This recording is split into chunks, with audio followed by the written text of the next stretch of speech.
கும்பராசிக்காரர்களுக்கு தமிழ் புத்தாண்டு 2026 வரக்கூடிய தமிழ் புத்தாண்டு இருக்கு இல்லைங்களா? ஏப்ரல் 14ஆம் தேதி, சித்திரை 1ஆம் தேதி.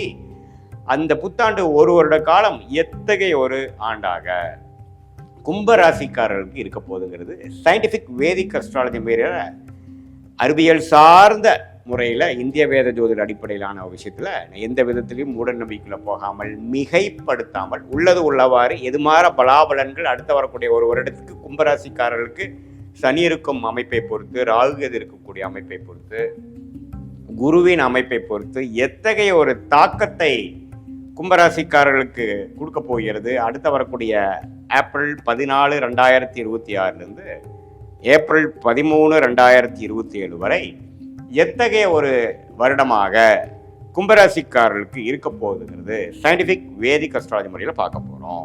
இப்போ பாருங்க, சனி 2ஆம் இடத்துல இருந்து பாத சனியாக இருக்கிறார் கும்பராசிக்கு. அது எந்த விதத்திலையும் உங்களுக்கு அந்த ஆண்டு முழுவதும் மாறப்போறது இல்லை. புத்தாண்டு முடிகிறப்ப தான் அது மாறுறது. அதே மாதிரி குரு பாருங்க, ஜூன் 1ஆம் தேதி புத்தாண்டு பிறந்து ஒரு 45 நாட்கள் 1.5 மாதத்துக்கு அப்புறம் பார்த்தீங்கன்னா குரு பெயர்ச்சி 5ஆம் இடத்திலிருந்து குரு ராசியை பார்ப்பது 6ஆம் இடத்துல உச்சம் பெறுகிறார். ஸோ அது என்ன ஆகும் அப்படின்னா, நிறைய மாற்றங்களை கொடுக்கக்கூடிய அமைப்பு ஜூன் மாதம் 2026 கும்பராசிக்காரர்களுக்கு எதிர்பார்க்கலாம். இடம் மாறுதல், வேலையில் இருக்கிறவங்களுக்கு இடம் மாறக்கூடிய அமைப்பு, தொழில் இருக்கிறவங்களுக்கு அதிக முதலீடு செய்யக்கூடிய அமைப்பு, கடன் வாங்கி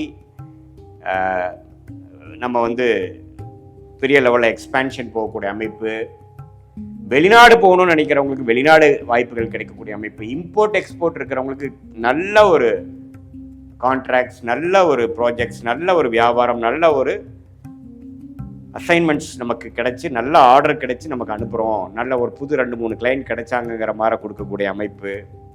பொதுவாக சொல்ல போனால் நிறைய மாற்றங்களை கொடுக்கக்கூடிய அமைப்பாக இந்த குரு 6ஆம் இடத்துல உச்சம் பெற்று 12ஆம் இடத்தை பார்த்து 10ஆம் இடத்தை பார்த்து அதே சமயத்தில் 2ஆம் இடத்தையும் பார்க்குறார். ஸோ இந்த மாற்றம் என்னன்னா, இதுவரை ஒரு சுமாரான ஒரு விஷயத்தில் ஒரு போதுங்கிற ஒரு மனசில் குளிர்காய்ந்து கொண்டிருந்த கும்பராசிக்காரர்களுக்கு அடுத்த கட்ட வாழ்க்கையில் நகர்வுகளை அவங்க சந்திக்க போகிறாங்க. என்ன சார் நகர்வுன்னு சொல்கிறீங்க அப்படின்னா, நான் சொன்ன மாதிரி இடமாற்றம், முதலீடு, படிக்கிற பசங்க படிப்புக்காக வெளி மாநிலம் வெளிநாடு போகிறது, நம்ம தூரமாக போகிறது, வேற படிப்பு மாற்றுறது, ஹையர் ஸ்டடீஸ் போகிறது, கல்யாணம் எதிர்பார்த்துட்டு இருக்கிறவங்களுக்கு கல்யாணம் நடக்கிறது, குழந்தைகள் எதிர்பார்க்குறவங்களுக்கு ட்ரீட்மெண்ட் போய் குழந்தை பெறக்கூடிய அமைப்புகள், வெளிநாடு விஷயங்கள், ஒரு லோன் போட்டு ஒரு முதலீடு செய்கிறது, சுப விரயங்கள் செய்வது, ஒரு ப்ராப்பர்ட்டி வாங்குறது, குடுக்கல் வாங்கல் நிறையா இருக்கிறது, பொதுவாக கேஷ் ஃப்ளோ அதிகமாக போக போகுது.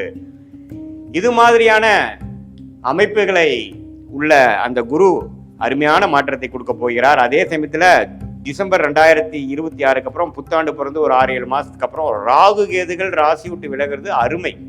ஸோ ராகு 12ஆம் இடத்திலும் கேது 6ஆம் இடத்திலையும் போகும்பொழுது கடன் பிரச்சனைகள் தீரப்போகிறது.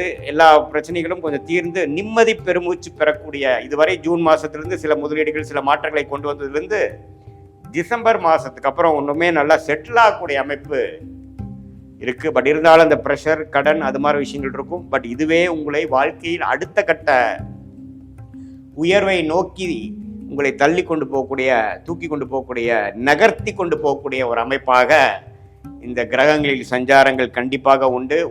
ஒரு விஷயம் ஜூன், அடுத்த விஷயம் டிசம்பர் 2026. இந்த 2 விஷயத்தையும் நோட் பண்ணிக்கோங்க. ரெண்டுமே ஓரளவுக்கு பாசிட்டிவான அமைப்புகளாக தான் இருக்குது. இதுவரை நீங்கள் ஒரு ரிஸ்க் எடுக்காமல் ஒரே அமைப்பில், ஒரே வேலையில், ஒரே தொழிலை பண்ணிட்டு இருக்கும்போது அடுத்த கட்டத்துக்கு நம்ம போகணும் அப்படிங்கிற உத்வேகத்தை கொடுக்கக்கூடிய ஒரு மாதமாக ஜூன் 2026 நீங்கள் உணர்வீங்க கும்பராசிக்காரர்கள். இது ஒரு பொதுவான பலனை தவிர உங்களுடைய ஜென்ம ஜாதகத்தில் எது மாற லக்னத்தில் பிறந்தீங்க, எந்த லக்னத்தில் பிறந்தீங்க, உங்கள் லக்னாதிபதி எப்படி இருக்கு, நீங்கள் கும்பராசியில் சதய நட்சத்திரத்தில் பிறந்திருந்தாலும் சரி, அவிட்ட நட்சத்திரத்தில் பிறந்திருந்தாலும் சரி, பூரட்டாதி நட்சத்திரத்தில் பிறந்திருந்தாலும் சரி, எப்படி லக்னம் எப்படி இருக்கு, லக்னாதிபதி எப்படி இருக்கிறார், ஸ்தானபலம், திக்பலம், திருக்பலம் இருக்கா, எந்த தசா புக்திகள் போய் கொண்டிருக்கிறது, தசநாதன் புக்திநாதன் இப்போ கோச்சாரத்தில் நம்ம சொன்ன மாதிரி எப்படி இருக்கிறாங்க, உங்கள் லக்னத்துக்கு யோகமான தசை போகுதா, லக்னத்துக்கு யோகமான புக்தி போகுதா, தசநாதன் புக்திநாதன் நண்பர்களாக இருக்கிறார்களா, எது மாதிரி வாழ்க்கை சம்பவங்கள் அடுத்து நம்ம எதிர்பார்க்கலாம், அடுத்த 3 மாதம் 6 மாதம் 12 மாதத்தில் எப்படி எதிர்பார்க்கலாம், எது மாதிரி திசையில நம்ம வாழ்க்கை திரும்ப போகுது, நம்ம இருக்கக்கூடிய ஆப்ஷன்ல எந்த ஆப்ஷன் எடுக்கிறது நல்லது, இது மாதிரி பல விஷயங்களை உங்களுக்கு கொடுக்கக்கூடிய, தெரிஞ்சுக்கக்கூடிய, கிளாரிட்டி கொடுக்கக்கூடிய அமைப்பு தான் சயின்டிபிக் வேதிக் அஸ்ட்ராலஜி முறையில் உங்களுடைய ஜாதகத்தை போட்டு இந்த கோச்சார் அமைப்பையும் சேர்த்து வைத்து பார்க்கும்போது துல்லியமான பலன்கள் நாம் தெரிந்து அது மூலமாக நம்மளுடைய பிராப்தங்கள் என்ன, நம்மளோட தோஷங்களை என்னன்னு தெரிஞ்சு எதை நோக்கி நம்ம போவது நல்லது, எதை நம்ம அவாய்ட் பண்றது, எதை தவிர்ப்பது நல்லது அப்படிங்கிறதெல்லாம் தெரிந்து கொண்டு அது பிரகாரம் நம்ம வாழ்க்கை பயணத்தை செலுத்துமையானால் தேவையற்ற பண விரைவு, தேவையற்ற பொருள் விரைவு, சமய விரைவு, இது எல்லாத்தையும் தவிர்த்து வாழ்க்கையில் எதிர்நீச்சல் போட்டு துயரப்பட்டு அவதிப்பட்டு அது மாதிரி விஷயங்களை நம்ம போய் வாழ்க்கையில வீணடிக்காமல் தேவையான விஷயத்தை தேவையான நேரத்தில் மட்டும் செய்து அது வரைக்கும் பொறுமையாக இருந்து வாழ்க்கையில் எதிர்நீச்சல் போடாமல் நம்மளுடைய கர்ம பலனை தெரிந்து நமக்கு யோகமான தொழில் என்ன, நமக்கு யோகமான படிப்பு என்ன, நமக்கு எந்த நேரத்தில் நம்ம மாறுவது நல்லது, எந்த நேரத்தில் நம்ம இந்த விஷயத்துக்குள்ள போறது நல்லது, எந்த நேரத்தில் இது எதிர்பார்க்கலாம் அப்படிங்கிற நம்மளோட டைம் லைன்ஸ் எப்படி கூகுள் மேப் நமக்கு நம்ம ரூட்டு காமிக்குதோ அதே மாதிரி இதையும் நம்ம வாழ்க்கையோட ஸ்டேஜஸை காமித்து அதுக்கு சிங்க் ஆகும். நம்ம பாஸ்ட் பார்க்குறப்ப உங்களுக்கு சிங்க் ஆகும், ப்ரெசென்ட் பார்த்துட்டு அதுக்கப்புறம் short term future, long term future பார்க்கும் பொழுது துல்லியமான பலன்கள் எடுத்து வாழ்க்கையில் ஒரு கிளாரிட்டி, தேவையற்ற குழப்பங்கள் இல்லாமல் தேவையற்ற செயல்கள் தவிர்த்து நம்மளுடைய பிராப்தத்தை உரிந்து அதுக்கு தகுந்த விஷயங்களே கரெக்டான டைம், இதில் ஒரு டைமிங்கிறது நம்ம முக்கியம். எந்த நேரத்தில் எது நடக்கணுமோ அதுதான் நடக்கும். அதுக்கு முன்னாடி நம்ம செய்தாலும் தவறு, லேட்டாக செய்தாலும் தவறு. ஸோ அந்த விஷயத்தை தெரிந்து இந்திய வேத ஜோதிட அடிப்படையிலான அறிவியல் சார்ந்த கலையான சயின்டிபிக் வேதிக் அஸ்ட்ராலஜி முறையில் ஒரு கிரகமும் எந்த மாதிரி சாரத்தில் இருக்கிறார், அந்த கிரகத்தின் அமைப்புகள் என்ன, காம்பினேஷன்ஸ் என்ன, நீங்கள் எந்த கர்மாவில் பிறந்திருக்கீங்க, எந்த அளவுக்கு நம்ம எதிர்பார்க்கலாம், எந்த அளவுக்கு நம்ம ரிஸ்க் எடுக்கலாம் அப்படிங்கிறதெல்லாம் நம்மளுடைய காலகட்ட தசாபுக்திகள் வைத்து நம்மளுடைய கிரகத்தோட அமைப்புகள் பொறுத்து நீங்கள் என்ன லக்னத்துக்கு தகுந்த மாதிரி ஒரு அமைப்புகள் உண்டா, திருமண விஷயங்கள் எப்படி, வேலை விஷயங்கள் எப்படி, குழந்தை பேரு கிடைக்கக்கூடிய அமைப்பு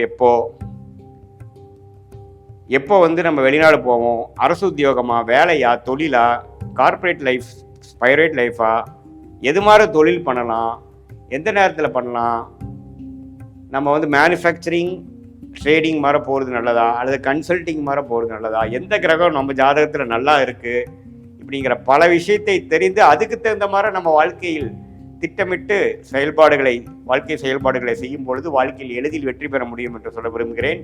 மீண்டும் மற்றொரு காணொளியில் சந்திப்போம். நன்றி, வணக்கம்.